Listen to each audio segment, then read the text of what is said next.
Bientôt 36, voilà 2 mots maintenant qui revenaient dans la quasi-totalité des discours politiques en Côte d'Ivoire il y a un an.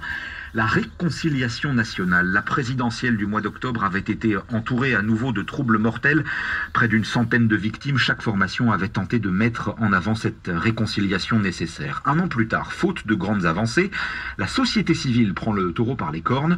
L'organisation alternative citoyenne ivoirienne invitait les poids lourds de la politique à se mettre autour d'une même table. Elle prévoit même de prémâcher le travail des parlementaires en leur concoctant une ébauche de loi pour cette réconciliation. À Abidjan, explication Sidi Yansané. Les politiques ont été nombreux à répondre à l'invitation de la société civile. Pascal Afin-Guessan du FPI, l'ex-première dame Simone Gbagbo, ainsi que les représentants des partis, dont le PDCI, le parti au pouvoir RHDP et le PPACI de Laurent Gbagbo. Chacun a exposé ses doléances habituelles en faveur de la réconciliation, le retour au pays de Guillaume Soro et de Charles Blé Goudé, la libération des prisonniers politiques, afin de réconcilier l'État et le peuple, précise Simone Gbagbo.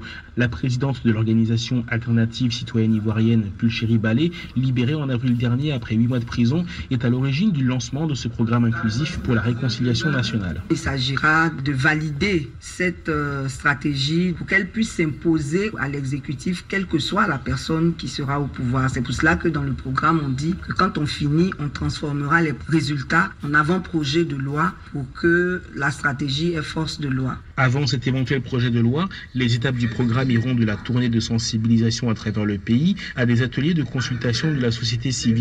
Également présent, le président du collectif des victimes de Côte d'Ivoire, Isiaka Diaby, déplore que la classe politique pèse autant dans les débats. Il va falloir qu'il arrive un moment où la société civile se mette en avant et demande aux politiques de se mettre à côté, mais s'ils doivent participer en tant qu'accusés, ils doivent se repentir. Le programme devrait déboucher sur des assises de la réconciliation pour en tirer une réflexion commune à toutes les sensibilités du pays. Sidi Yansané, Abidjan, RFI. 3 jours après le double attentat qui a frappé